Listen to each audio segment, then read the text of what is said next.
విశాఖలో హయగ్రీవ సంస్థకి ఇచ్చినటువంటి భూముల్ని రద్దు చేస్తూ బాబు సర్కార్ కీలకమైనటువంటి నిర్ణయం తీసుకుంది.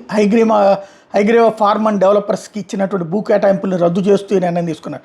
12.41 ఎకరాలు ఈ భూ కేటాయింపులు జరిగినాయి. నిబంధనలు ఉల్లంఘించినట్టు రుజువు కావడంతో ఈ నిర్ణయం తీసుకున్నట్టు ప్రకటించారు. వెంటనే భూమిని స్వాధీనం చేసుకోవాలని కలెక్టర్ ఆదేశాలు ఇచ్చారు.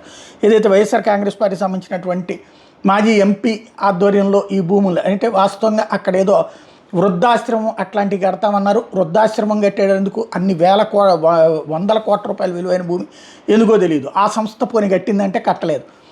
ఆ రాజశేఖర రెడ్డి టైంలో భూమి తీసుకుంది. పోనీ ఆ తర్వాత తెలుగుదేశం టైంలో మళ్ళీ నాయకులతో మేనేజ్ చేసుకుంటూ సాగుతూ వచ్చి తర్వాత మన వైసీపీ వచ్చినటువంటి సందర్భంలో ఇద్దరి మధ్యన అగ్రిమెంట్ ఏంటంటే కొంత వీళ్ళకి కట్టించి వాళ్ళు వృద్ధాశ్రమం మిగతాదంతా వీళ్ళు కన్స్ట్రక్షన్ చేసుకునేట్టు ఫస్ట్ అట్లా అనుకుని ఫైనల్గా మొత్తం కలిపి వీళ్ళే తీసుకున్నటువంటి సందర్భం.